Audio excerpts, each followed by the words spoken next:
Hello, everybody, and welcome to the podcast. Do I have to increase my fees? I hear this question or a flavor of this question pretty frequently. And so on today's podcast, we're going to break this down. Hello, everyone. And if you have been around, you know that what I do is I help women doctors and orthodontists grow boutique dental practices. And the way I do it is through three fundamental things. Number one is I help you figure out your specialty within the specialty or niche so that you can start stand out in the market. Then what I help you do is I teach you how to convert your consults at 90% plus. So you're attracting your best patients, you're converting them very highly. And the last piece is because you become an expert, you can safely increase your fees. And this way you're seeing fewer patients because you're converting so high. So you don't have to bring a ton of patients. You work with the best people because they thought you out for your specific niche. And you charge them higher fees, which they're gladly paying you because you're an expert in that field. And so you end up working fewer hours, fewer days, seeing fewer patients, and making more money. That is the boutique practice formula that I teach all of the humans in my world. And from time to time, recently I just launched a mastermind, and from time to time, I get this question, Zhanna, I'm in a really saturated area. Should I, I don't know about increasing fees. Like, it's hard to sell my services now, let alone thinking of increasing my fees. I have many clients who think or say, or it's could be true that they are on the higher end, their fees are on the higher end for their zip code. Right. And so this question, when it comes to this third piece of increasing your fees for the boutique practice formula, that hits people. It's a punch, right? It's a little bit of a punch in the tummy to hear that. So let's talk about this. The reason why I teach you guys this formula, it's the formula to scale a boutique practice business model. Okay, there are two different business models. I always talk about the volume business model and the boutique business model. The volume business model is what you are currently most likely are hearing about at every single conference and every single practice consultant, unless they're specifically boutique practice consultant, right? Nobody calls it volume.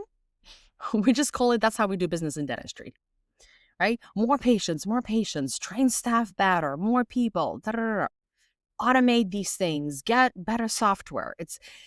Everything is centered towards more people, more patients equals more money. And that's not wrong. It is true.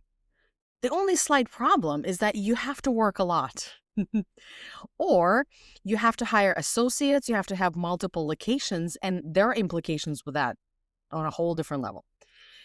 Women that are in my world want to have a very firm thumb or control over the quality of their work. Again, I'm not saying that if you have 20 practices, you cannot deliver great care. That's not what I'm saying.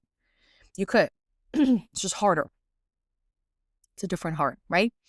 But for people that work with me, they want to have one practice, maybe two, no associate, or maybe one part-time. And they really want to spend time with their patients. They don't want to do a cookie cutter, treatments for everybody, cookie cutter, no templates. They don't want a fancy factory. Now, in order to make the money that you want to make, let's say right now you're at 2 million and you're working 4 days clinical, here and there a fifth, here and there is admin, and you're like, it's kind of a lot. I'm kind of burned out. And I'm constantly rushing from one patient to another, to kids' practice, to sleep, wake up, and repeat the cycle.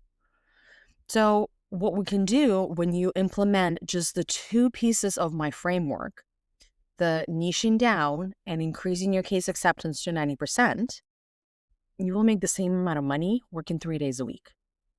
So you can work less and make the same amount of money because you are converting so much higher and you're bringing higher quality of patients.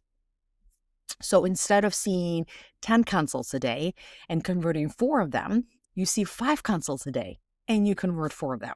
You hearing me? which means that, again, you just shaved 5 people off of your day instantly. And also, your marketing doesn't have to work as hard. You don't have to do as many if you're running ads or drop offs or social media, reels, whatever you're doing. Like, you don't have to do as much. You just have to do it better, right? That's whole premise of let's not work harder, let's work smarter. Okay, sounds great, but what do you mean by smarter? That's what I mean by. If you implement the 2 pieces of my model, you can work less and make a little bit more or the same amount that you're making right now. And that's a beautiful thing for a lot of women that I work with. Now, if you want to scale, then you have to either see more patients, which is no thank you, or we need to start charging higher. That's where that piece of increasing fees comes into place, only if you want to scale. Do you know what a true definition of scale? Scaling means making more without working more. Most of you, when you think about practice growth, that you think more patients, more chairs, more staff. That's what you've been programmed to think, that's you've been taught to think in just our industry. That's the volume model. The only reason how I know this is because I own 2 other businesses that have nothing to do with dentistry. The 8-figure dentist, the coaching business is one of them. And so, folks, what I had to do is I had to learn the principles of sales and marketing, like on a whole different level, not for dental industry. That's why it's so much easier for me to apply it to dental and now see the gaps in education, gaps in delivery, in what's out there available for doctors. And it infuriates me sometimes, because you're so unaware, because you have no idea, right? Why would you? Like, you don't have time for another business. You have no desire probably learning the basics of business strategy or business models, right? You're busy keeping up with your dental skills and keeping this practice afloat. But I was crazy enough to start several other businesses. And so that's how I've learned that. And that's one of my biggest missions, is to bring this to you.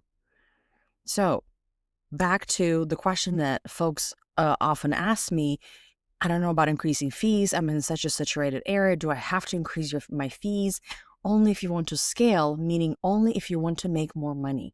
If you want to make the same money that you're making right now, but work less, that's still growth, right? If you're making $2 million working 4.5 days a week, versus you're making $2 million working 3 days a week. That's huge, right? It's almost doubling your revenue. Think about it. Then you don't have to increase your fees. You just have to get better at marketing who you're attracting. You have to become known for something very specific. That's your niche marketing. Especially if you're not brand new, you totally should do that. And then the second piece is nail your sales. Nail how to convert patients at 90% plus. And let me give you a little hint. It's not training your salesperson, treatment coordinator, front desk, whoever does the quote unquote sales part of your consult. It's you, the doctor. You used to know what to say and how to say it within 10-minute consult. Then I have an entire training called Conversion Queen that teaches you all about that. But you have a lot more power than anybody on your team to do that. Okay, so when you nail these 2 things, niche and sales, you're going to have an amazing practice without overworking. So I hope this answers the floating question about the scary question about increasing fees, whether you have to do it or not. And hopefully this episode answered that question for you. And as always, with this episode is going to come a worksheet to help you apply what you just learned so you can start making the decisions. I'm going to take you through what is your plan for your practice? Where is it heading? What kind of lifestyle do you want to have? Based on that, let's just decide how much you want to make, how many days do you want to work. That's the first thing that I do on the private consultation with every single woman doctor that comes through my world. So we've got to figure out that piece first, and then everything else will fall into places. All right, my few friends, I hope you're having a wonderful rest of the week, and I'll catch you in the next episode. Bye.